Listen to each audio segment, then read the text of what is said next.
All right. We So don't gotta we're going to quick, go in depth anyway, so you yeah. might as well just go quick one. Real quick, movie starts off by showing us that at the end of Fast Five, Reyes, who was the bad guy, has a kid, and he was involved in all the shenanigans. Then we cut to this movie. Everyone's having a barbecue. Brian's safe. Mia's safe.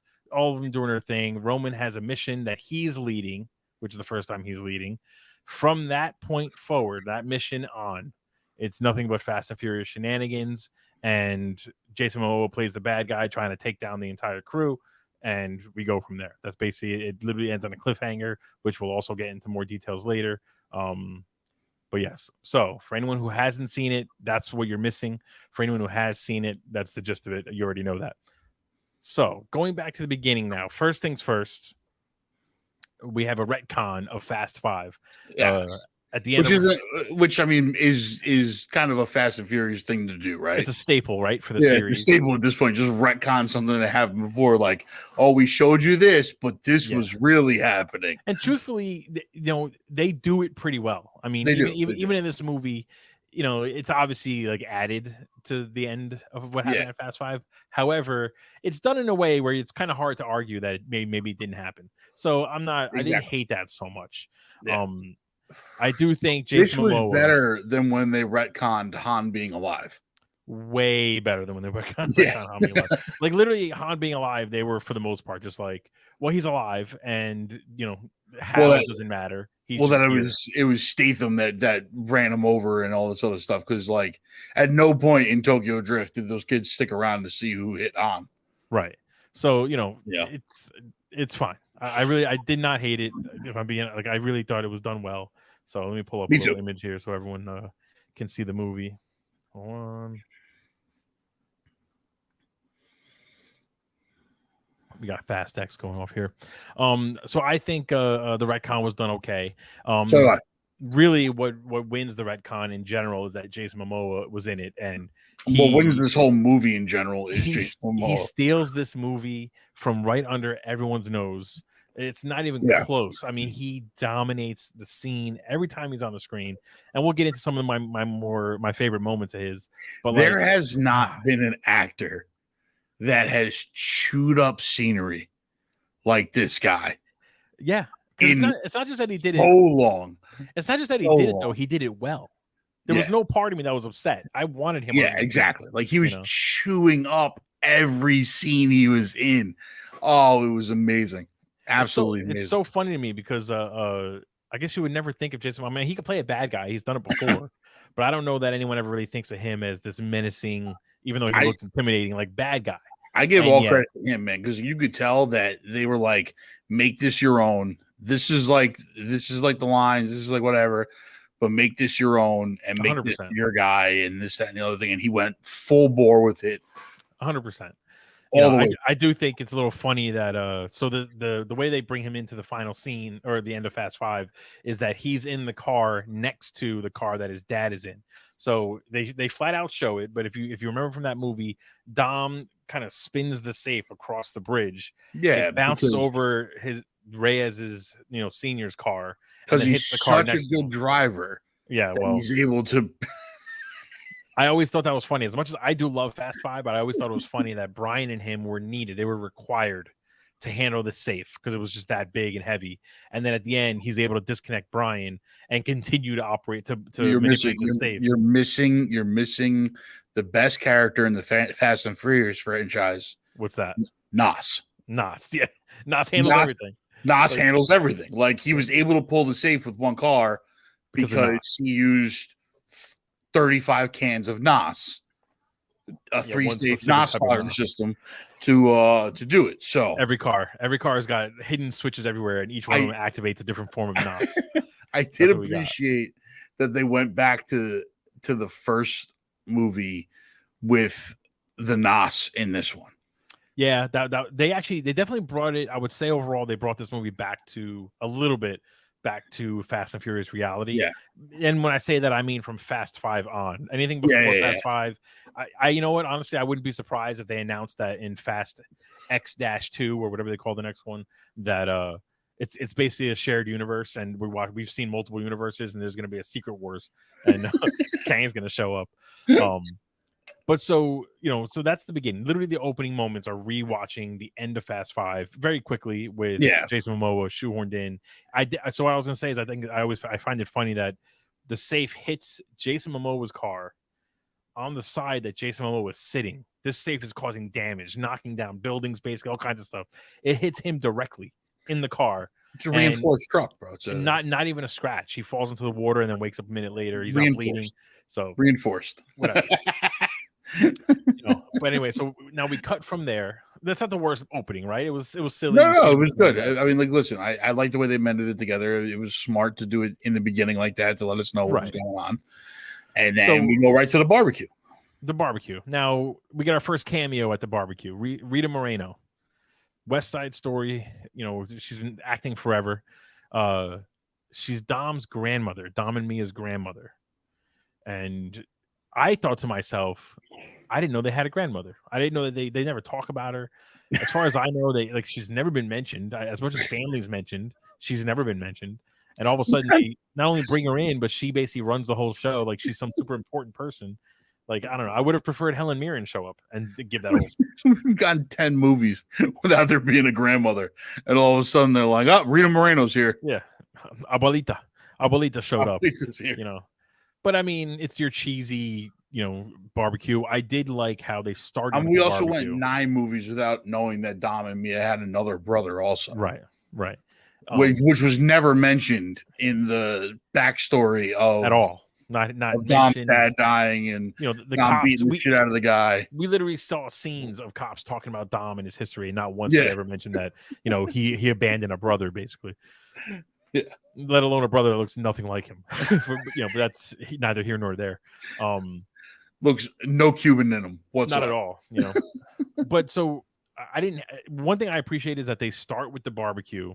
Generally every other movie ends with the barbecue, and that's when everything's wrapped up. And we know why this one didn't end with the barbecue. Well, no, we know why it didn't end, but I like how it started with it, because essentially the movie starts with all the pieces in place, like everyone's happy and content and whatever.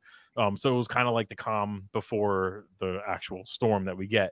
I will say we start getting our Tyrese and Ludacris kind of shtick at the barbecue that like early in the movie. I don't know if I'm just the only one, but I'm kind of tired of it. It wasn't fun. It's getting old. It's getting old, and they're not doing anything new with it. Right. It's the same, like picking on each other. It's almost like obvious that they start off talking shit to each other so that at some point they can have like a bonding moment. And to me, it just was silly. It was kind of like just dumb. You know what I mean? The idea of Roman leading a mission and being nervous about it and making mistakes and whatever is interesting, like especially for that character. But I just didn't think they really did much with it. You know what I mean? Like he led the mission for 5 minutes. I do like the fact that like Roman's way of completing the mission was so absurd. Yeah. Well, it fits his character that he needs the solid gold Lamborghini driving through Rome, and I don't know. I did like the fact that, not to skip around too much, but that like it fits his character that after everyone loses all their money digitally, he's still got money on him. Yeah, because he's that character, and that kind of his pockets are never empty, fool. Right, and that pockets ain't empty, pockets ain't empty. See, I wish he said that though in that moment. He should have said that. I wish he pulled up and said pockets ain't empty, cuz. It was already a good callback. If he said that, it would have been fantastic callback. Yeah, to Too Fast and Furious. Absolutely. But then we get our first like major, I don't know if you would call it a blunder, but our first major hint that Jason Momoa's character is the Joker of the Fast and Furious universe, because not only was the whole mission a trap, which is kind of comes into play later on. We're missing something here. What did we miss? The Cypher scene. Cypher showing up to the house. Oh, I skipped that part. Yeah. That's just another unnecessary. Well, it gives you an idea about how he's able to get, because they show the backstory of how Momoa's character basically took out Cypher in one fell swoop. Yeah, but like it was by kidnapping every one of her henchmen's families. Right, literally and then like he plays it well, and it's menacing and blah blah blah blah. But like, what's annoying is you spent 2 movies showing us a Cypher that is kind of ahead of everyone else, has backup plans for backup plans, and she's so easily kind of beat within minutes that doesn't it kind of take away the like mystery or evilness from the last two movies. This is like pro wrestling storytelling, right? Yeah, that's actually good. Very good way to describe it. This is exactly what this is. Is you just buried Cypher and shot Dante through the roof. What are the wrestling terms to put him over, right? You put over you Dante. put Dante over, but you buried at the Cypher expense of another character that was cool. Yeah. Though. No one had a problem with Charlize Theron. We wanted her to be the big bad. Absolutely. So the fact that within minutes she's basically like, "Oh, you thought I was bad? He's way worse." Yeah. Like, all right, I mean, and again, the fight scene, I think it's hysterical that every single person in the Fast universe is just some like expert fight martial artist and stuntman and hacker and whatever. I'm just like, all right, it's the Fast universe, right? So you kind of get over that. Yeah. I take that back. I do appreciate that Dante Reyes, which is Jason Momoa's character. You don't see him being a hacker or anything like that. He's just he makes everyone else do the shit. He's got to take the nerds. Remember? Yeah. He takes all the nerds with me. I still got your families. So they can do it. At the end of the Cypher scene though, with her and Jason Momoa, I thought it was a little silly when the elevator falls. It was a decent enough action scene, but like barely a scratch on her. Also, when that elevator takes that big drop, like there's no way she would survive. I mean, it's Fast and Furious. These people are human, That elevator is both fast and furious. Fast and furious. The elevator did more damage this whole movie than anyone else. But so from there, we realize that Roman's mission is fake. That because little nobody didn't know. Show up. Clint Eastwood comes in. He comes back to play the character. Not Clint Eastwood. Clint Eastwood's son, Scott Eastwood, and he's in and out of the movie in minutes. I mean, now correct me if I'm wrong. I don't know if I look down. Do we see little nobody get taken out? I guess there's an explosion at the house. Well, he jumps. No, he jumps out of the car. Right. But so then he's gone the rest of the movie. Well, they say it though. Brie Larson's character says it that he's in intensive care or something like that. He's not dead. Right. So he's not dead. So but Brie Larson a couple times because the movie was just, in my opinion, not that great. When Brie Larson's character is talking to Reacher, we're gonna call him Reacher from now on, or Blue Mountain State. Which, by the way, there were two Aquamans in this movie. Yeah, Jason Momoa and Jack Reacher. Yeah, and Alan Jack Richardson. Reacher. And Alan Richardson is a great actor. If you saw Blue Mountain State, I thought he was phenomenal in this movie. By the way, he's good in the movie. I don't want to skip ahead, but like he screamed bad guy from the moment he was on the screen. There was no part of me. So like I said this to John, the moment. So basically what we're talking about is the agency is run by Mr. Nobody. We'll get there. Yeah, I don't want to skip. I don't want to skip ahead. Let's just keep it all over the place. So now we get the Rome scene. Rome is on a mission. It turns out to be he thinks he's hijacking a payload of microchips and all kinds of stuff. It turns out to be a giant, like I don't even know how you would describe the size of it, bomb in a truck. Well, Ludacris knew exactly what it was. Because remember, he had to say it specifically. It's a hydrogen atom. Blah, blah, blah, it's a D20 hydrogen graviton subatomic bomb. Like what? How do you know that? Right. He didn't examine it at all. He just opened the door and was like, "Oh shit," From there, we get Jason Momoa basically just being one of the best villains on screen. We get something we've never seen before. We got Rocket League. That's a good way to put it. Rocket League. We got Rocket League. If there's a series that's going to do it, it's the Fast and series. Honestly, we got Rocket League. Dom was literally trying to score a goal with this bomb. Right. With his car. Michelle Rodriguez chose to be on a motorcycle for God knows what reason. Because that's going to be very helpful with all these tanks driving around in a gold Lamborghini. And Han and an Alfa Romeo. Yeah, for no reason whatsoever, just for jokes. That's my problem. Is it seems like this whole movie. There was every setup for a joke was so obviously a setup for a joke. He gets in that car, and we all know what the joke's going to be. That Rome has, the golden Lamborghini. He's got the kind of crappy looking car, and then he's going to end up saving the day somehow because that's just what the movie was meant for. That's the whole setup, Basically, they screw up. They do foil Dante's original plan, which was to remote control the truck that had the bomb into the Vatican. That's what he decides. Yeah. And so they stop that. So then he decides, I'm just going to let the bomb roll to the Vatican through the streets. It's going to wind left and right down all kinds of streets and steps and never veer off path and go straight to the Vatican. For whatever reason, it turns into a freaking wrecking ball, and it was supposed to be an ode to the end of Fast Five, which, I guess that makes sense. It kind of. But the way it ends, this is where I have problems with the Fast universe. Up until The Rock started pushing torpedoes through solid ice and holding helicopters down with one hand just by a chain. Yeah. Before Dom is pulling down entire dams or whatever with the chains because of the power of family. Before then, there was crazy shit that happened, but you could almost be it could happen.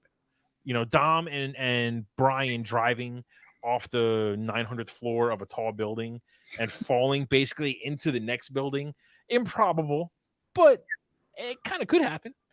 Not Dom deciding I'm going to drive off the side of a bridge, hit the back end of a crane that's going to just knock into this bomb and push it into the water. Is that any different from him using momentum of the safe? No, and the power of Nas to pinpoint precision take out cars on the road. It's not, but like he was swinging a mace. I feel like it just felt like it could happen back then.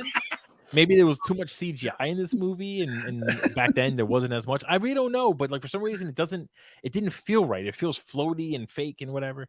Yeah. But then what gets me even worse though is that this giant explosion goes off. The bomb goes off, just so everyone knows. It destroys the Vatican. It's underwater, but it doesn't go. It doesn't destroy. It does damage. It doesn't destroy the Vatican though. So how did it not though? Explain that to me. That shockwave. They explained destroyed buildings. They explained it. What's her face? The tech chick. She's like, it's 60 feet of water. If you get it in there, it'll reduce it by 110% or something like that. Yeah, but it's still we watched the explosion and the shockwave. Oh yeah, destroy it was close to the Vatican. My favorite part of all of this was when they cut to the news where they're showing that wait, before you get to there though, just speaking of Nas, we get our first instance of Nas. In this moment, and this is where this shockwave that looks like a nuclear explosion, and you see it throwing cars left and right and just destroying buildings, is now being outrun by Dom. He's out driving the shockwave. Well, he used the first shot of Nas to launch himself right in the beginning. Off the crane, right into the crane, right. He hits the crane, hits the side of a mountain essentially, and lands perfectly on the road. Car can still work. Okay, fine. It's Fast and Furious. Then the shockwave hits, lifts his rear tires up, and he thinks to himself, "Light bulb, I'll activate some more Nas." Yeah. Boom. Stage 2, baby. Stage 2 Nas. He leveled up to Super Saiyan Nas, and now he's on the road, and he's going straight. I was like, all right, yeah. I mean, it's Tom. Yeah, he could do that, I guess. You don't understand the power of Nas. Yeah, I'm not a car person. I'm not. So I don't. The power of Nas. It can do anything. So then we get to what you were just going to say. Yeah, and this is my favorite part of this news coverage is that they label Dom and his team as terrorists, and that they're public enemy number one, basically immediately. Nowhere to hide immediately without any investigation. The next morning, any type of, and so it's an hour later. Yeah, because like Rome is still burning when Dom's standing there flexing. Yeah, and being speaking of that, this entire movie was Vin Diesel not clenching his fist and just 100%. Everywhere. He was on all the Bruno. His mean face is he purses his lips. You notice that? His mean face is, you better get out of his house. I'm like, bro, come on, man. Relax. This is my favorite part of that news article is the guy says, although there was substantial damage, there was no casualties. How? How is that possible? No one died. This shockwave, they literally show it fly through the streets and throw cars up in the air. Not one person died. If no one died, why are they public enemy number one? Right. They did no damage. According to it was 60 feet of water and they didn't kill anybody.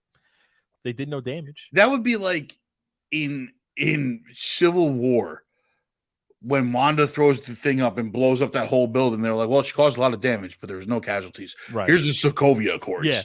Yeah. You know what I'm saying? You guys can't operate anymore. What? What? We saved the day and didn't kill anybody. That's what are you talking about? We did our job. We were Made no successful. fucking sense whatsoever. So now everyone's underground. So the whole point of this whole action scene was that now the team is no longer the heroes of the agency, and Alan Richardson. What's his name? I think it's Richardson. Yeah. I'm gonna call him Raphael because he played Raphael in the Michael Bay Teenage Mutant Ninja Turtles movies. That's true. He basically has been elevated now to the head of the agency, and he says he gets full authority to take them all down. Now, can we talk for a second? Because Mr. Nobody is off grid. Yeah, he's in the same space station as Nick Fury. Apparently, they won't say that he's dead, but they also won't say that he's alive.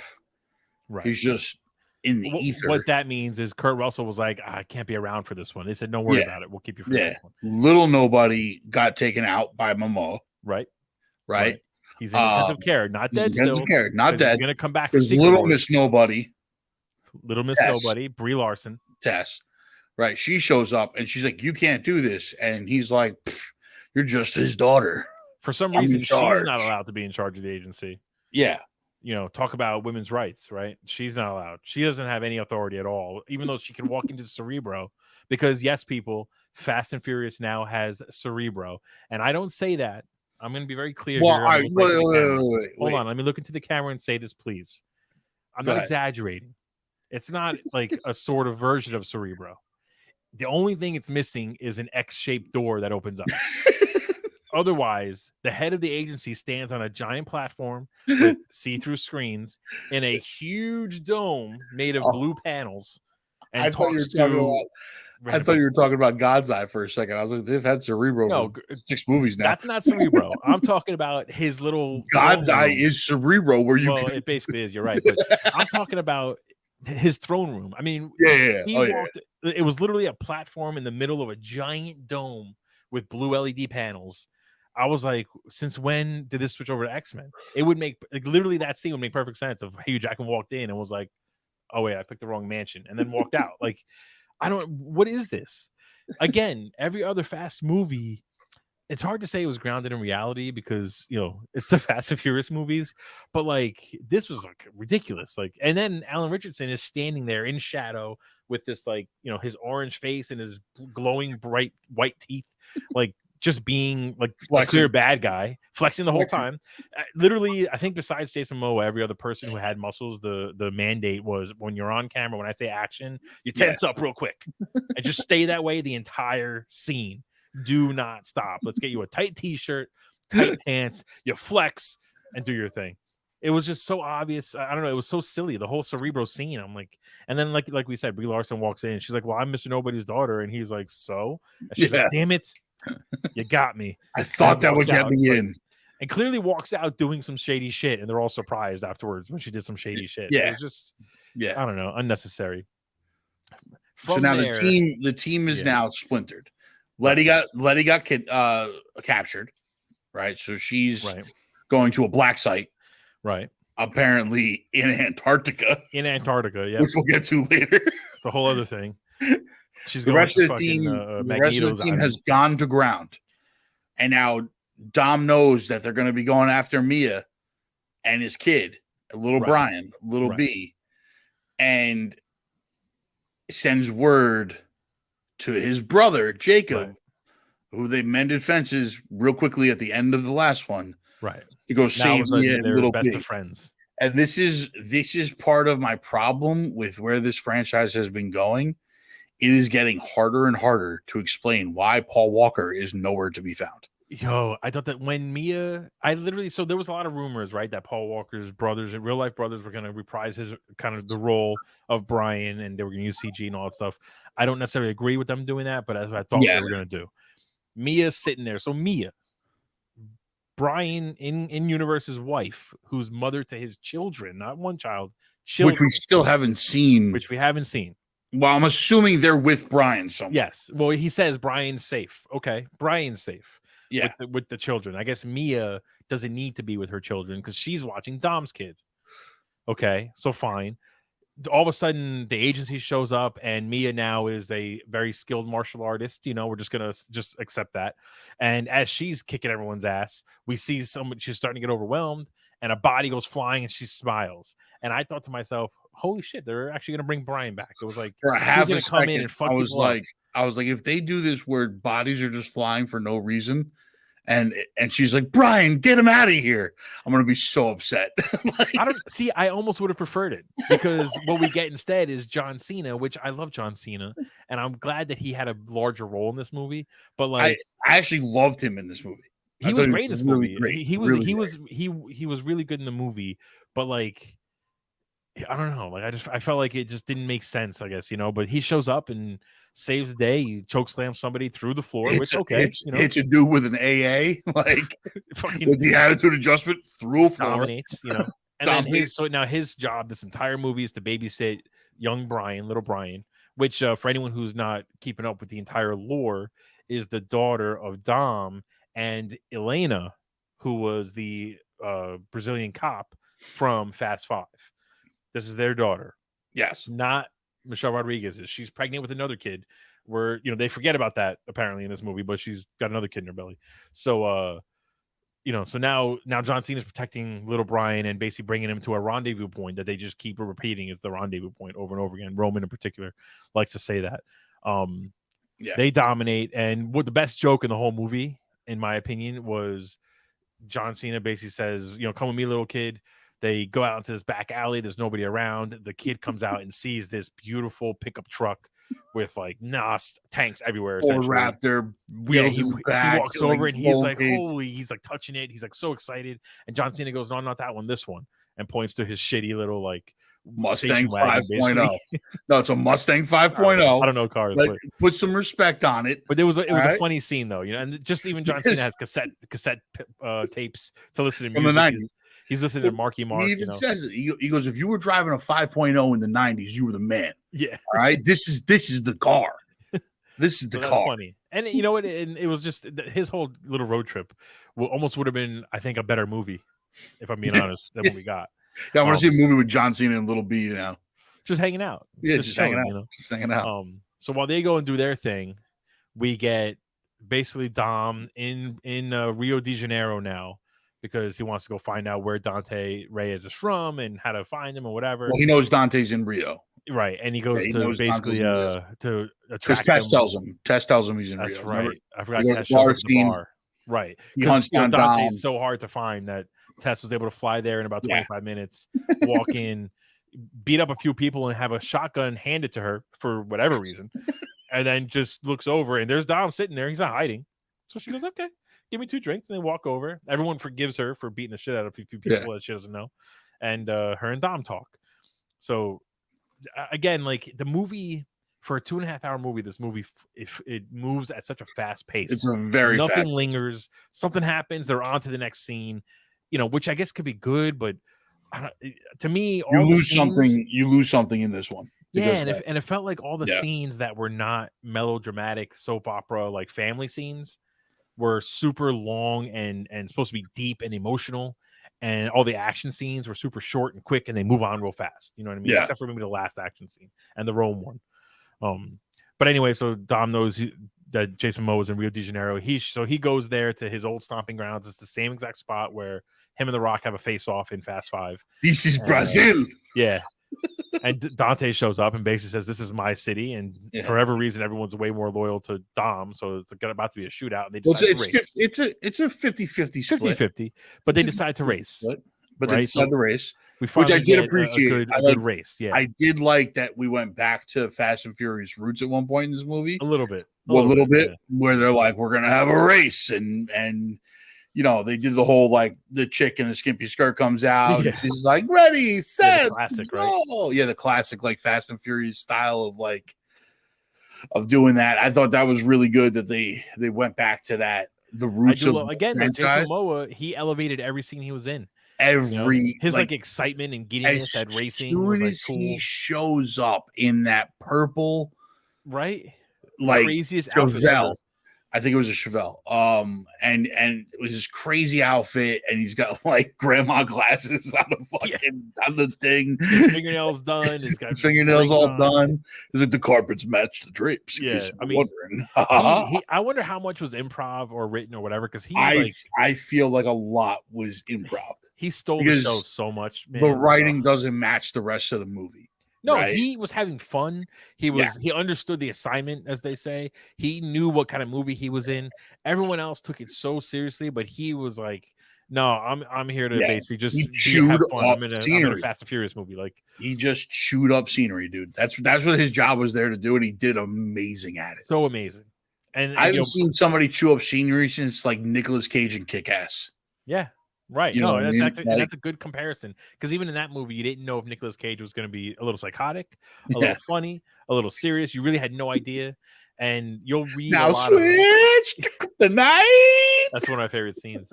You'll if you read reviews of Jason Momoa's performance in Fast X, there'll be a lot of comparisons to Heath Ledger's Joker. Yeah, and I think at first I was like, "How this is Fast and Furious? That can't be," but it's very accurate. Honestly, it really is. It is in the fact of that they made it their own. Not even that they made it their own, but I think it is in the fact that he seems unhinged, and you never can really tell if he's crazy or if he's just super smart and putting on a show. Yeah, you know, like throughout the whole time, he seems to be two steps. Well, they also put each other's like personal touches on like little ticks and little intricacies that they do with their hands and their voice inflections and stuff like that. So you can see it's like, I understand the comparison because Ledger made that role so much his, and really Momoa made Dante 100% his role 100%. And this scene in particular is a perfect kind of encapsulation of it. He shows up, like we said, he's got this like pastel colored silk outfit on, his hair's in a bun, he's kind of giddy and having fun and whatever.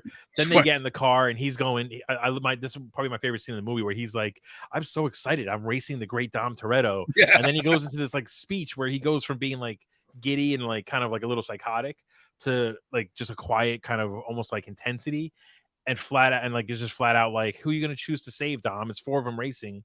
And he's like, "I'm going to kill one of these people, and it's up to you to pick one. How do you do it?" And the way he says it though is so like gets you on the edge of your seat. You know what I mean? Jason Momoa pulls that out of you. You know, and then of course Dom loses. One of the people dies. He saves one of the girls, who, because this is a soap opera, let's not mistake, winds up being the sister of Elena the cop. So she's Dom's kid's aunt. Of course she is, right? And her whole purpose is that she has hard copy paperwork of who Dante Reyes is. Because why wouldn't she have paperwork that should be in a police precinct somewhere? Instead, it's in her home because her sister had it, and when she died, she got it. You know, logic, I guess. You know what I mean? Like, I can't even come up, like, I couldn't make these things up if I was trying to like make my own parody movie. Like, but anyway, so she has it, and Dom tracks Dante down to a warehouse or a police precinct. No, it's an abandoned one. It's the police precinct from 5. From 5, the original. No, it was abandoned. But while that's all going on, see, like now we're getting so wrapped up in the Dom story. Yeah. The crew. The worst cameo. That's right. The worst cameo. They're in London, and they need Pete Davidson to help people. Right. Because when you think of black market arms dealer, you think of Pete Davidson. 100%. So they show up, and you're basically hit with Pete Davidson. I'm not going to try and say what his name was in the movie, because let's be honest, it was probably just Pete Davidson. And they said like a screen name handle. Yeah. But actually, wait. So one thing we skipped was that Dante erased all the bank accounts of the entire crew. Yeah. Because they were all billionaires until Dante. In that amazing scene where he's sitting there with 2 dead bodies. Again, Jason Momoa makes everything work. He's talking to 2 dead bodies and decides he's painting the toenails of a dead body. And he says, "Let that dry." Whose faces he's taped open. Like he's taped their eyes wide open, their mouths in a grin. We kind of have to avoid describing that scene because there's zero chance we do that scene justice.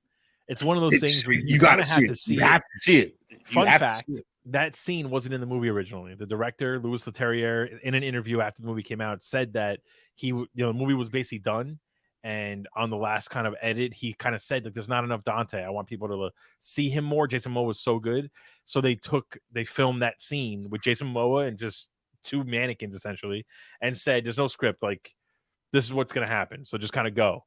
And Jason Momoa did that. And if you don't think Jason Momoa can act, I got news for you. He's going to win you over in this movie. He's like 100%.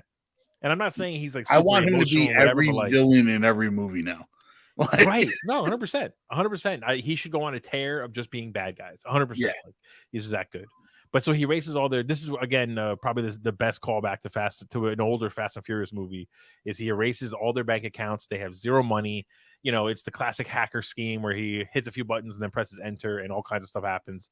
And then we get Roman revealing that even though everyone else lost their money, he's got millions of dollars taped to his empty. Spanx, right? He was wearing Spanx, and he called it Banks, which again, good joke. And he's got cash, right? So they go to the black arms dealer. That doesn't work out because everyone's got to be an asshole. So then because there's the agency has put a bounty on their heads. Right. Bounty on their heads. And Pete Davidson was like, the bounty's worth more than what you could pay me, duh. I'm surprised he didn't say cuh. Yeah. So then they go to what was the end credit scene of the last Fast and Furious movie. Jason Statham, Shaw, beating the hell out of somebody in a punching bag. Him and Han have to have their fist fight because everyone's got to fight. It's a superhero movie. Then the agency shows up, so they got to fight all of them. And then Jason Momoa just pieces out, or Jason Statham pieces out. He finds out they've got his mother. Right, but that was obviously the writers going, well, we don't want him here the whole movie. So I have a theory on this, but it's going to tie into the end credit scene. Yeah. So I'll wait until then. You and I are on the same page with that. I agree. We'll get there. But yeah, so he's gone. Excuse me. He basically gave them some weapons and cars and whatever. So like he did his part, right? He fulfilled his quota. He got them to the plane, basically. Right. To get out of London. Now let's skip to John Cena and Little Brian. John Cena is comically, again, John Cena and Jason Momoa, best two actors in the whole movie. Absolutely. He's carrying around this giant, what looks like a canoe, just carrying it around right at the airport. Canoe, something. Whatever it is. He's walking through the airport. He's basically, it's hysterical how easy he's carrying this thing when it turns out to be an aircraft. So somehow he's holding it over his shoulder. A kayak plane. It's a kayak plane, I guess. He's holding it over his shoulder like it's nothing. That runs off of vodka. Right. Yeah, runs off of alcohol, which he gets from, and admittedly, this is the best ode to Paul Walker. Basically he gets on a plane, the stewardess hands him 3 vials of Smirnoff, and he makes a joke that it's nice to have friends in high places. That waitress or stewardess or flight attendant, whatever the PC term is actually Paul Walker's daughter. So that's cool. Yeah. It was a nice little ode to her. Yeah. She helps him out. He quickly beats the shit out of 3 guys because the agency is everywhere. They're basically like the Foot Clan. And under the plane in the cargo bay is this, what we thought was a kayak that he opens up, and it's actually a aircraft that him and Little Brian get into and just fall out of the plane and fly away. Mind you, I'm pretty sure this was like a commercial flight. This isn't some like industrial plane or whatever. This was legit just filled with normal people. Pretty sure they don't have a cargo bay like that. Yeah, that just opens up like that on the bottom of the plane. But yeah. Fast and Furious, right? Fast and Furious. Little Brian and John Cena fly away to safety because John Cena really to the safe house in Portugal. Now we're in Portugal. That's the goal is for everyone to get to Portugal. Yeah, basically. Portugal is the safe house for some fucking reason. Yeah, which makes no sense whatsoever. They don't explain Portugal, it. They've never. I mean, maybe because they've never been to Portugal, so it's like, what's the one country we haven't been to? Right. Portugal. You know what I'm saying? Let's just find a new location. Like we blew up Brazil, we blew up LA, we blew up New York, we blew up this, we blew up that. Japan's out. Han pretty much destroyed all of Japan. So we got to go to Portugal, guys. Right. Then we get, I think at this point it cuts back to Dom being captured by the agency because he gets to the precinct, right? And that Dante's at, or he thinks Dante's at. And it turns out Dante has set up a ghost face like lair where he has a vision board of Dom and calls him. I'm embarrassed. You've seen my vision board. I feel like he had a Ring doorbell set up, so when you saw Dom walk in, it would let him know on his phone and he can call him. And the agency shows up. So now Dom is captured. Dom is very aware that someone's going to save him because it's Fast X. I don't think Dom even made a plan to be saved. He just kind of knew, okay, I got caught. Someone's going to get me out of this. It turns out that Dante is there as well because he planned everything 10 steps ahead. And he starts blowing up cop cars. They end up on the same bridge that Fast 5 ends on, which again, Jason Momoa just steals the show. He just does so good. Brie Larson shows up because you can travel around the world like Game of Thrones in this movie now. Oh, we missed the whole thing. What thing? Wait, what did I miss? Because it's just so hard to Letty with Charlize Theron. Oh, that's right. They decide. Brie Larson decides to break Letty out of the black site. In doing so, the way is to hook up with Cypher, and because Cypher is going to be a part of the Fast family now. Yeah, 100%. Doesn't matter that she murdered Dom's baby mama in cold blood. She forced Dom to fight his own family. That doesn't matter. Doesn't matter. She helped Cypher. Letty. They're getting along, and we'll get to another big cameo after that. But yeah, she's going to be. Mark my words. By the end of this series, franchise, whatever. She's where we're at now is Dom's on the bridge with Dante and Ames. Ames is Alan Richardson's character. He's the head of the agency now. Yep. Letty is trying to tunnel her way out of Antarctica. Right. With Cypher. Right. The team is en route to Portugal. Wait, before we skip to the Cypher Letty thing, though, like just so we're all aware, Cypher's helping Letty get out, and they have 4 minutes before the cops show up, and they decide to fight anyway. Yeah. And then the cops never show up. They just forgot they were on the way there. So go ahead, continue. Yeah. We have 4 minutes. That's enough time. That's enough time. You know what? It's a badass line. then she beats Cypher, and in this fight, because there's also, just so we're aware, there's a medical spider robot that shoots lasers involved as well. This exists. And then Letty shimmies her way up. I don't even know how long that pipe was. That definitely took her more than 4 minutes. 100%. The fight took, let's say the fight took 4 minutes, right? Let's say it took exactly 4 minutes. Letty gets in this pipe and shimmies up to the top, opens the hatch, and it's Antarctica, and she's wearing a tank top. She goes, shit. She closes the hatch, shimmies back down because she didn't fall. It was too far. She would have killed herself. And Cypher is there with her, winter suit on, and basically says, "Can we be friends now?" No cops at all, though. This whole time, alarms are going off, all kinds of shit. No cops whatsoever. Where did you get the gold gear from? They were in a med bay. They were locked in the med bay. They weren't even able to get out.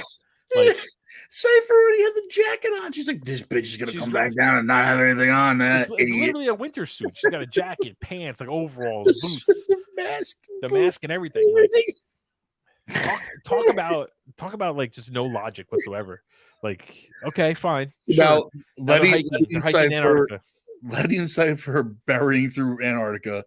The team's on the way to Portugal. Yes, Jacob and Little Brian are in Portugal. Right, waiting for everybody. They're basically in the Terminator 3 shelter. Yeah, with the cannon car. Mm-hmm. That's right. There's a cannon car.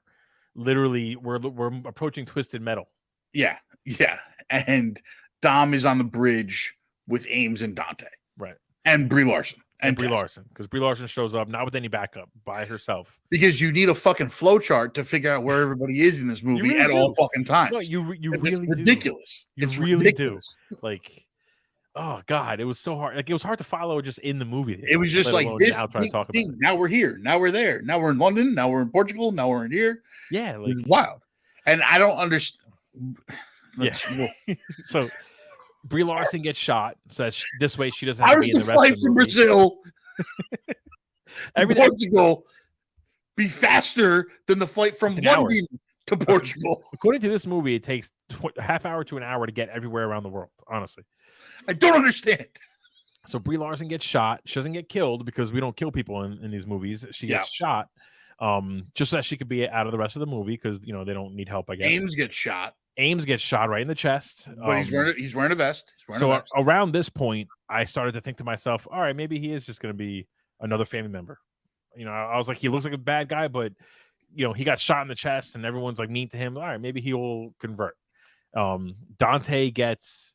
he has God's eye. He gets no, I think he takes God's eye from Brie Larson actually at that point. Yes. So now he knows where little Brian is. Then he gets in a helicopter and leaves because his whole goal, let's not forget, is not just to kill Dom, but to make him suffer and destroy his whole family. It's a badass line, though. It is. What did he say? Death is not paid when suffering is owed. Yes, it's and he says it a few times. It's a badass line. I got to admit, like. Again, I feel like nobody else would have pulled it off, though. No, because even when Reyes says it in the flashback at the beginning, it's not as powerful as when Dante says it. When he says it, and then Dante says it, and it nails it. Yeah, 100%. So now Dante is going after little Brian. Dom and Ames, who gets up after getting shot in the bulletproof chest, is like, "All right, I apologize for being a dick. Let's go get your kid. And then the rest of the Fast family is already on the way there. John Cena's there. Then agency gets there. John Cena and little Brian have to go because the agency's there. So they get in their cannon car. And when I say cannon car, it's literally like a souped up car with cannons on each side of the windows. Well, just like four cannons. 4 cannons. What do they call that? The bandolero of bullets, essentially, of just giant grenades are just across the back of the car. Bandolier, I think it's actually how you say it. Yeah, bandolier. Yeah, and it's literally like the Rambo gun where he has to hold the chain of bullets as he's shooting because it just feeds into the side. That's exactly what it is. So, and of course, I'll save you the time. It does get jammed, and somebody's got to go out there and kind of manually load it. Of course, you knew that was going to happen. So now we got John Cena racing against the agency, trying to protect little Brian. We got Dom and Ames with, Ames is in charge of the agency. Let's remember this. And they're still going. This was the first clue, right?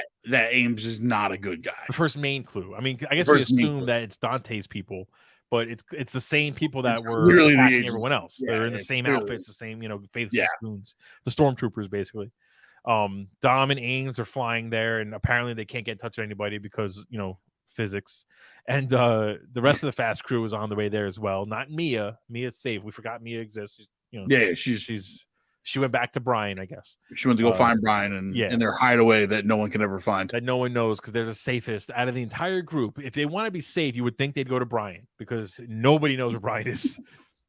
So anyway, I digress. I'm telling you, it's becoming a real problem for this franchise. No, it really has. Like, they should have ended it, honestly, with Paul Walker's death because I feel like it's just, like you said, it's harder and harder to not bring him back. You would think after everything they went through, Brian would be there's no reality where Brian isn't being like the guy that Brian is, and that they built him up to be in all the movies. There's no reality where he's not like, Mia, we got to go fucking help them. Right.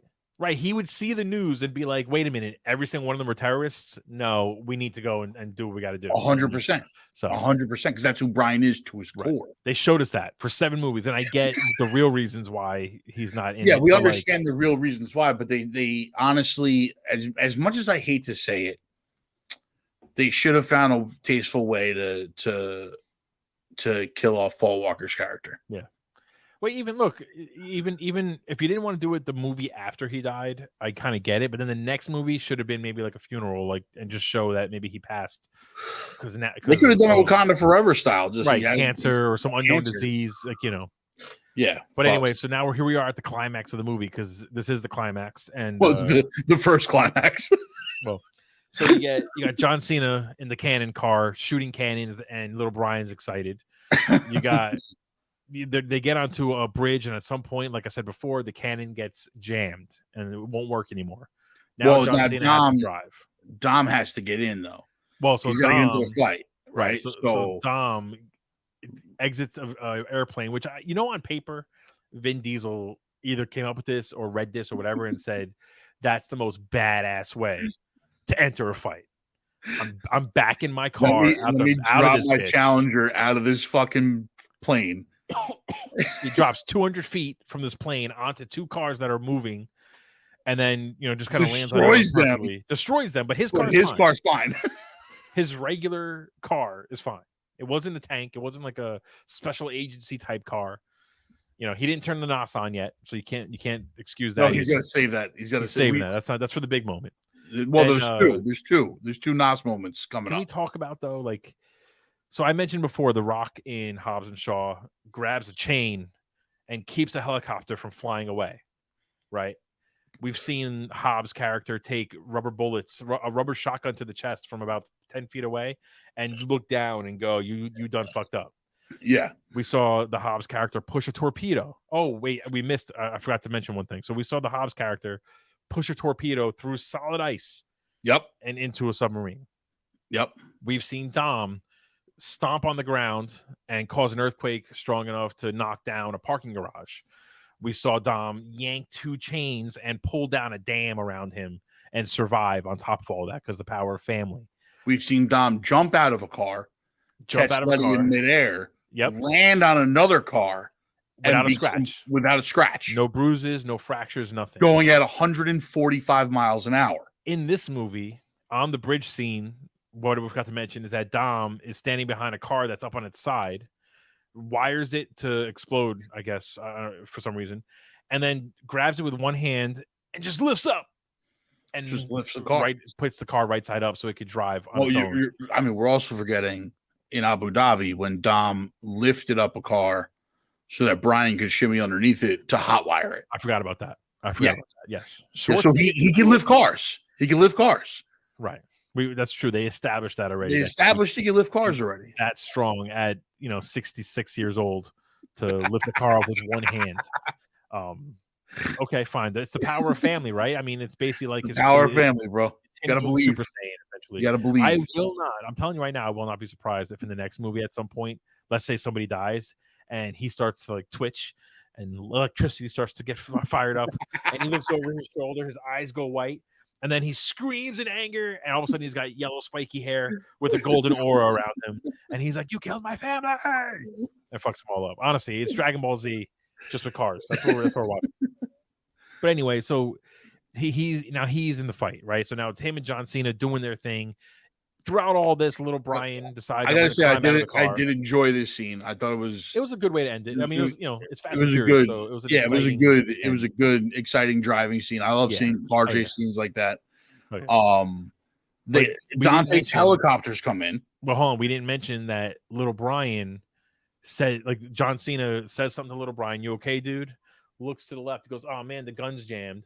Looks back, and little Brian now is on the back of the car, manually reloading the gun, the cannon. This is how old is he? 13? Younger? 8? 9? Yeah, like no. I mean, he was doing donuts earlier in the movie. I mean, he could drive. The kid could drive. I didn't mention that. Dom Toretto was teaching his 9-year-old how to do donuts around poles, and he was drifting. He was drifting like crazy. So the kid can drive. So I guess it's you can drive, you can climb out, and he's rebuilding. He's rebuilding the other Challenger with his dad. Yeah, you're right. So that means that directly relates to you can climb out of a moving car at 100 miles an hour. And Han said he's going to be a better wrench than all of us. No, you're right. You're right. Honestly, the better payoff would have been if he was like, "I'll fix the car," touch the hood or the dashboard, just close his eyes, and goes, "The car is talking to me." I don't know. Like, it just he reloads the car, and then as he's reloading, Dante drives by and takes him, pulls him into his car. Now Dante has him, which big no for Dom, because Dom now is gonna fuck you up. He's going to stomp the ground and cause an earthquake. Simultaneously, while that's happening, 2 helicopters come in. Right. And they fire harpoons into the sides of Dom's car. But at this point, was there any part of you that was like, "Oh, man, Dom might not be able to get out of this one"? No, because I knew he had a secret weapon. Right. You know what that secret weapon Let's say it together. Ready? 3, 2, 1. Nas.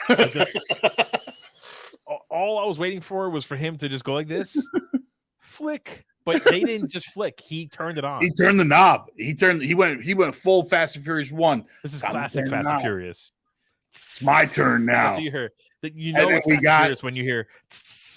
And then we got the Fast and Furious terrible CGI of him hitting the button, us following the button to the injector. He goes to inside the motor, to out the exhaust, to the blue flame. That's how you know it's Nas, because it's blue flame coming out of the exhaust. Specifically. He hasn't upgraded to the green flame yet. Yeah. Smashes both helicopters. Now he's dragging both helicopters a la The Safe. Right. Another callback to Fast 5. Another callback to Fast 5, where he met, while also trying to get to Dante. Right. Now there's a group of cars coming his way, and Jacob decides, John Cena's character decides, I'm going to sacrifice myself. And I'm going to go ahead instead of shooting the cannons, right, like pulling some drift move, shooting the cannons at these guys to kill them, decides he's going to turn himself into a kamikaze mission, right, point the cannons down, launch himself a la Rocket League into this set of 5 12 cars that Dom manages to drift around. I would guess that all those cars had tons of NOS themselves because the explosion that creates is ridiculous. And let's not forget, Dom would not have escaped that situation if Jacob didn't do that. So, exactly. I would say it wouldn't be unfair to say Dom was using those helicopters like nunchucks. No, so he was the same way he did with the safe. He was basically just flipping them around the whole time. The same way he did with the crane to save the Vatican. Then he has an uncanny ability to swing things from his car, and they don't get tangled. You ever notice that? No, they never get tangled. They're tumbling the whole time. They're connected to a fucking cable. Good. The helicopters are on fire, tumbling like this, and not once like they don't get closer to Dom's car. They're always perfectly taught at full distance, so Dom could. Well, I mean, they're not. How are they going to catch up to Dom's car, bro? They got NOS. That's true. He's got NOS, and they don't. They don't. It doesn't matter. He's controlling them. The helicopters don't have the broken helicopters. Don't have NOS. Or if they do, there's nobody turning the NOS on because you got to turn the dial on. You got to turn the NOS. But like, all right. And he says something to little Brian. Let me ask you this question though. Wait, John Cena, is he really dead? No one's ever dead. We learned that at the end of this movie. We don't see the body. No one's we ever don't dead. Legit see him get exploded like that. Movie. So 100%. Because we're gonna get to the most absurd thing that I've seen in this movie yet. So now, Dom says it's a callback to earlier in the movie to little Brian when they're drifting, and he's like, about finding the line. Find the line, choose your spot. All right, little B, you ready? And Dante throws the radio in the back. But what that meant to little Brian is when you see the signal and know what it is, jump out of the car. I got you, dog. And little Brian does exactly that. And I will simultaneously spin my car around to use the helicopters to destroy Dante's car. Right. While launching you out of it into my car. Just be ready to jump, little B. And while I'm flexing, I'm going to catch you, drag you in with my mute face on, because it's all about family. Now, it doesn't destroy Dante's car because he's the main bad guy. It doesn't. So it kind of dents his car a little bit, and he loses we think he loses control. Yeah. But instead, he ends up driving to a spot on a mountain that is overlooking all the carnage that's happening. Well, it's on a dam. Well, it's on a dam. There's a direct road to that spot. Yes. Well, Ames was getting Dom there. Right. This whole time. You're jumping ahead. You're jumping ahead. What we find out is this entire time, the plan was for all this to happen probably exactly the way it did, so that Dom could end up on this dam with little Brian. I think Dante was still supposed to have little Brian. Maybe. I think that threw a little hitch in his plan, but it doesn't matter because now it's time to pay with death. You've suffered enough. Right. You know. So now he's remote controlling two vehicles that are on each side of the dam. Hold on. Dom gets to the dam. Dante gets to the dam. The plane with the crew is flying over them. So everyone shows up at the exact same time. Yeah. And then that's when we get the big reveal about Ames. Ames shoots the crew down with a rocket launcher. Let's not forget, though, Ames took the time to change his outfit. Yes. Because he couldn't be in his good guy agency outfit. Nope. He had to change into his bad guy outfit, which was... And we get our 19th flashback to Fast and Furious 5. Yeah. I mean, it's not. We're not exaggerating. This is legit the movie that we watched. Like, if any of you think we're exaggerating, I assure you, we're not making this up. This is all from the movie. Like, we heard 19th flashback to Fast and Furious 5, where Ames was Dante's partner the whole time. Yeah, here's a little fun fact for you. Ames was in the police precinct discussing a business deal with Dante's father or his father's advisors or whatever. They retconned their retcon in the same movie. In the same movie. And not only that, though, like, so they don't explain it. Maybe we'll get it in another movie. But what we see at this point is that Dante is sitting there watching his father talk business. Shit's happening. So his father goes running, and then we see Fast Five. And Ames is in that office. Dante is standing in the empty safe where the safe used to be in the Fast Five prison. And after a beat, here comes Ames, and he looks over and is like, "So we're partners now, huh?" And Dante is like, "You got it, bro." And then what? 20 years later, they plan this whole thing for whatever reason. Ames is just as mad at the Toretto family as Ames was like, "I'm going to join the agency and work my way up to the top dog spot, Yeah. and then we'll unleash our plan." Right. That's probably what happened. Like, anyway, so then we see now the Ames, team. he shoots he shoots a rocket into the plane the team's in, and we watch not as the team explodes, but as the plane goes down around a mountain that we can't see anything. It makes a 90-degree turn. Yeah, and then we see an explosion. Now this is a team of people that are in a plane with vehicles that have survived going into space with no explanation. So it's clear that they're all not going to die. I mean, I don't even know why they left it as a cliffhanger. Like, we all know it. But now Dom is really mad. His lips are more like. So he's, angry, and he tells little Brian, I'm about to do some shit. And he drives off the dam while the two semi-trucks that are ready to explode. We cut to Letty first. Did we come back to Letty at that point? Yeah, or is that after this? The team goes down. Mm-hmm. We then cut to Letty. Okay. And Cypher. Oh, is this the biggest cameo? The second biggest cameo of the entire movie? We cut to Letty and Cypher, who come over the ridge of a snowy ridge in Antarctica. You're painting this picture so perfectly. I love it. They come over a snowy ridge in Antarctica, and cracks start to form in the frozen tundra. And you think to yourself, is the Loch Ness Monster about to help our fast crew? And a submarine comes apparently not the submarine from the end of Fast 6. Not the submarine from the end of Fast 6. Or Fast 7 or whatever, whichever one. Different submarine breaks through the ice, emerges. The hatch opens. A brunette woman comes out with binoculars. I thought that was Mia at first, which I was like, what? And then I thought, could not believe.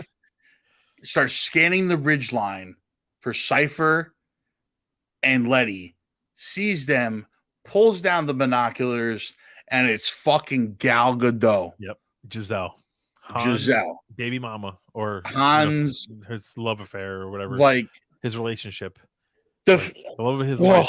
So we have no idea how she survived. We have no idea. The last time we saw Giselle, people, I'll explain to you what happened. She was on a car on the wing of an airplane. Yep. Going down a runway at 300 miles an hour. Okay. And got knocked off of the plane with the car into an explosion. And Han couldn't save her. Honestly, the same explosion that John Cena went into. So we know he's going to survive. No one's dead. No one dies in these fucking movies, bro. If you thought it's bad in superhero movies, it's way worse than the Fast. But at this point, I could not believe that she was able to sustain her Wonder Woman powers. That's what it was. From being Wonder Woman. Honestly, in the Fast and Furious franchise. In my mind, the Fast and Furious movies are a prequel to the Wonder Woman movies. I mean, they have to be. They're basically got to be actually Wonder Woman, right? That's the explanation about how. There's no other fucking explanation as to why this chick is back, and why would she be working with Cypher? She's supposed to be a part of this group, this Toretto family, like a lot of stuff. And where has she been? At no point are we going to do mind wipes again, like we did with Letty. Because I swear to God, if we do mind wipes again, Fast. No, it's going to be like Han. He's going to be like, "You're back," and she's going to be like, "Yeah." He's going to be like, "Oh, who are you? I'm just happy you're alive," and that's it. Like. Who are you? My mind has been wiped. So now we know Letty and Cypher. Cypher's a part of the family now. She'll be at the next barbecue. She's been. So we have Letty, Giselle, and Cypher on a submarine in Antarctica. The rest of the team, has gone down in a plane around a mountain, or possibly were never in the plane, or possibly right. Like, who knows? Like where they are. Who knows? But they're unknown whereabouts. Unknown person right now. Tess has been shot. But she's okay. So she's in the same offsite, whatever as offsite with Little Nobody and Mr. Nobody. Right. And Nick Fury is the bad guy. Dante's been the bad guy. John Cena possibly blew up, but probably not because it's Fast and Furious. We're gonna find out that he crawled out and had kind of a bloody nose, and so that's where we're at with the wrap up the because scene that's about to happen. Oh yeah, because now Dom has lost everybody. Then they start as far this as he last knows. scene. Yep. As far as he knows, the only person left in his life is little Brian and Mia and their kids, but they're you can't find them. Dante sends 2 remote controlled oil tankers, oil tankers to basically sandwich Dom. And he's like on the top of a dam. What did he say? He goes, "You made one mistake, Dante. Well, you never took Dante my car." Dante starts saying, "I took your car." No, I took your family. He goes, "I took your family. Yeah, I took your crew. I took your money. I took your safety, your security. I took everything from you." And he goes, I took your toothbrush. I took your toilet paper. I took your lease. For Dom, and this is a callback to number 1, goes, "But you never took my car." And then drives off the dam with little Brian in tow. And wait, come on. How did he get off the dam, though? He reaches back, a little secret. Nas, baby. He outruns the explosion, drives all the way down the dam. They land in the water. And they both swim out. As far as I knew, if you drive your car into a large body of water, it's generally difficult to get out and swim to safety. Not for a 9-year-old and 66-year-old Dominic Toretto. I would assume that since every window was broken out, they could just kind of swim out at that point because it's sunk so quickly. Honestly, that's the least unbelievable thing in the entire movie. So okay, and then Dom is standing there, and in this basin. That's where the movie ends. I mean, no, you're forgetting something. What was the last thing? Because Dante is standing above them on the cliff with the all-powerful God's Eye remote control thing. Oh, that's right. And he's like, "You're still not getting away." And then all the bombs that he's been using throughout the movie are now attached to the dam, and they all start blinking. Because he had a contingency plan for the contingency plan, for the contingency plan, for the backup plan. Yeah, and then for the contingency plan. Exactly. I mean, that's right. And then that's when the movie ends. All the bombs start beeping. The whole dam's going to blow. And then it cuts to black. And we get the Fast X credits. That's literally where it ends. But there's one last scene. There is one last scene in the middle of the credits. We see a bunch of goons that look like agency people. Full-blown, like, cop outfits. They're wearing face night masks. Vision, ski masks. They go into a movie theater. Again, it's very Ghostface-esque. If you saw the last Scream movie, they find another shrine that Dante has, and this time it's to Hobbs because let's not forget Dom may have basically ended Dante's father's career and took away all his shit, but Hobbs is the one who pulled the trigger. And I'm pretty sure that the phone was Hobbs's daughter's phone. Okay. If you caught that, that's good because I didn't. It was a pink phone with like a bunch of jangly shit on it. And I kind of remember that being similar to his daughter's phone. For anyone who's thinking, well, there was a mask. Anybody could have been the character. Oh, he takes the mask off, and it's The Rock. Yeah, it's Dwayne definitely The Rock Johnson. After years of talking shit and saying, "I am not coming back. I wish them well, but I will not be back." Got the Jungle Cruise movie died. Black Adam died, and he said, "You know what? Vince, can we talk again?" I disagree with you. Why? I do not think he's going to be back in the Fast and Furious franchise. Oh, I think he is, but there's no reason for him to be on the same screen as Vin Diesel. Well, movie. I think there's Hobbs and Shaw 2 is going to happen for sure. That's what I think is going to happen. I think what's going to end up happening is, well, basically, let's finish up the scene. Dante basically tells me he's coming after Hobbs now because Hobbs was the one that actually pulled the trigger on his phone. He says he's a hard man to find. Yep. And then Hobbs goes, "So now you so hard, you some bitch." Some bitch. Yeah. And then crushes the phone. Because why wouldn't he? He's The Rock. I guarantee you The Rock was like, "Listen, if you want me to film this scene afterwards, I saw Vin Diesel flip the car with one hand. I need to show off how strong I am." And they said, "I tell you what, we're going to give you a titanium iPhone and you can smash it." And he goes, "So in my eyes, this is a setup for Hobbs and Shaw 2. Well, it could be. I mean, him and Shaw for sure. There's going to be a sequel. They wanted to do one. The first one did well. So I think Dante has now become the Thanos of the Fast and Furious franchise. and he's going to be the bad guy in Hobbs and Shaw too, because Shaw took off to go find his mother. Right, because she was being hunted basically by Dante also. So for whatever we never saw him again for the rest of the movie. Basically, anybody who's ever helped the Dom Toretto crew is targeted. Every single person. So anyone who had a cameo is gonna get it back. So in my eyes, I'm thinking The Rock is just gonna do Hobbs and Shaw too. I think I agree with you in the sense that Vin Diesel has been hinting that the Fast series was supposed to end with Fast 11. So it's supposed to be Fast X, Fast 11. Vin Diesel's been saying that there might be a third one, and he's kind of like trying to stoke those flames. I think the third one is Hobbs and Shaw 2. Like basically the next one will be Hobbs and Shaw 2, and then that and this will lead into Fast 11, which will be the final of the saga. Yeah. So in other words, Hobbs and Shaw 2 will be Infinity War, Fast 11 will be Endgame.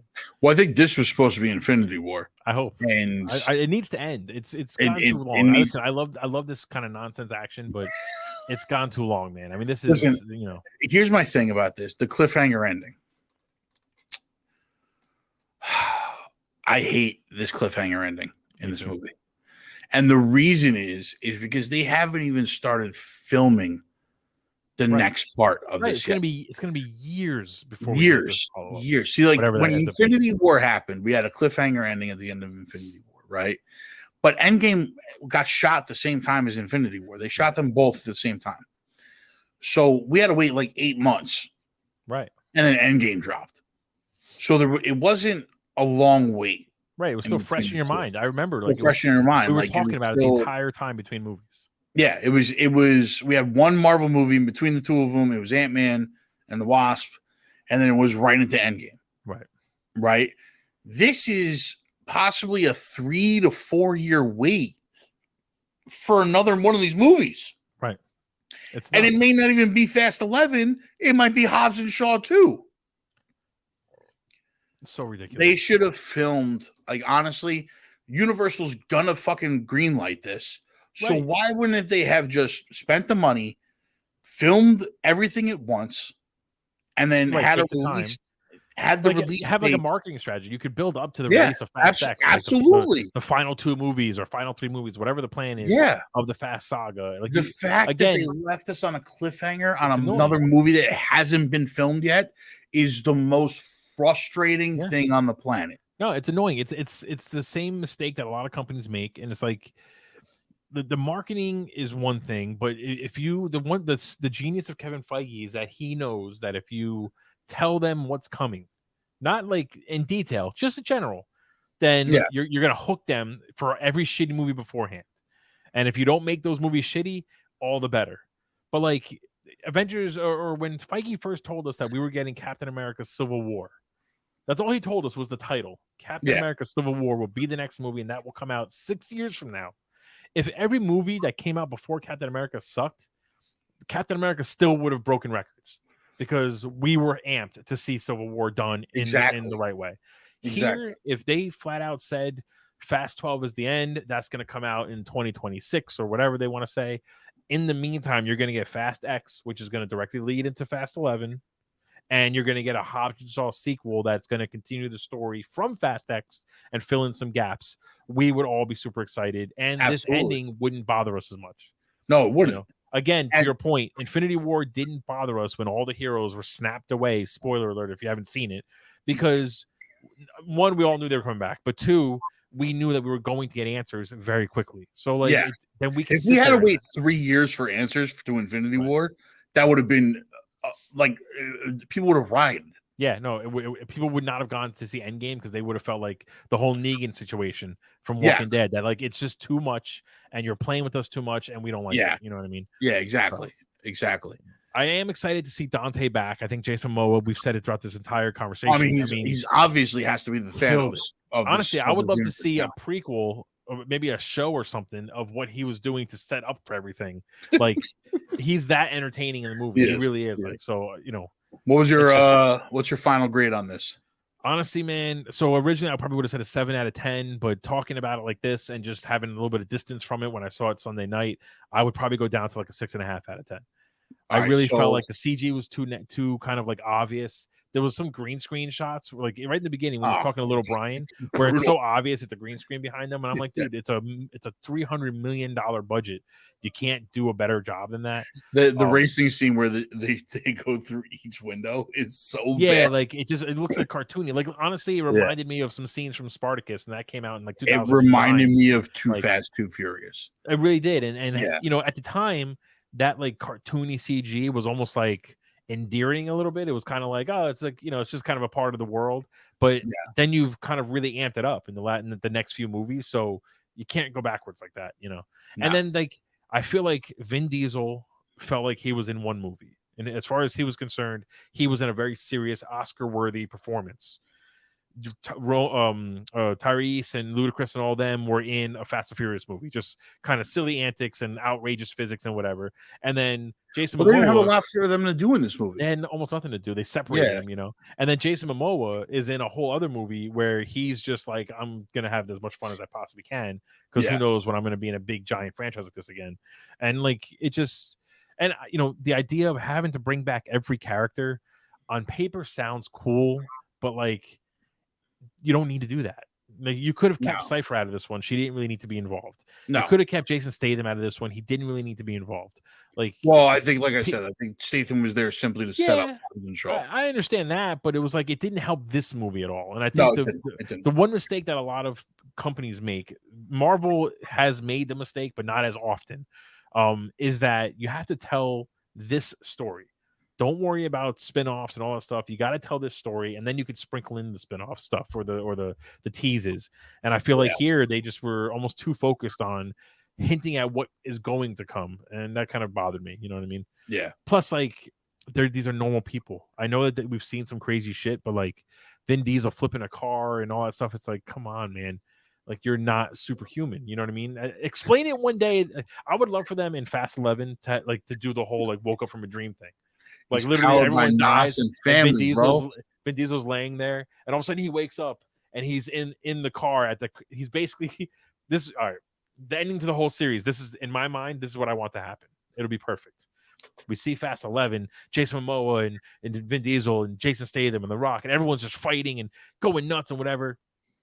A sinkhole opens up and like the devil starts pulling everyone into the earth, and Vin Diesel's panicking because his whole family's dying, and then all of a sudden he wakes up and there's Paul Walker pulling him out of the car at the end of the first Fast and Furious movie when they have that drag race and he crashes, and then the cops are coming and Paul Walker gives him the key, and like literally in that moment he like died and just thought of all this stuff that happened, and like that was it.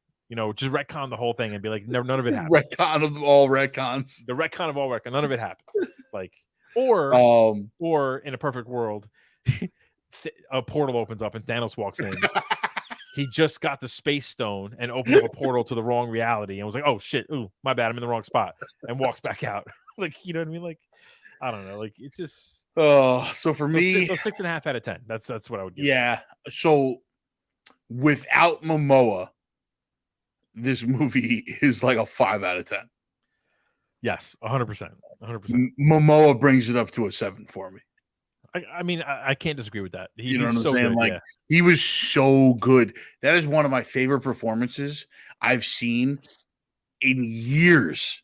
What's impressive is that he took his kind of like surfer guy kind of shtick, made it menacing and psychotic, and it's just as entertaining. It's so good. Yeah.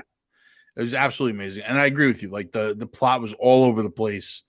There was no reason for the rest of the team to even be in this movie. Like, they gave them nothing to do. Right. It's really unfortunate too, because the best part of the Fast movies is the team and like how they interact with each other and how they do things together and this, that, and the other thing. I appreciated some of the callbacks to the original, but it was disjointed. The cliffhanger ending with the fact that we are not getting another movie for the next foreseeable few years, who knows, is the most frustrating thing on the planet. So I'm going to go to a 7, but without Momoa, it's a 5. Yeah, I can. Momoa's performance alone brought this up 2 full points for me. Yeah. I mean, I can't contest that. It's your opinion, and 6.5 and 7 is not too far off. No, that's Fast X though. I mean, it's the second to last movie as far as we know in the entire saga, and it's just gotten kind of worse since Fast 6 probably. So let us know what you guys think. Let us know what your thoughts were on the movie. In the comments. If you haven't seen it, go watch it and come back and watch this. And yeah, we'll see you guys on the next one. We're gonna do Fast and the Furious 1. That was on the wheel from the last time, and we're gonna add Dungeons and Dragons to the wheel as well. And we'll see you on the next Theater Room. Yeah, buddy.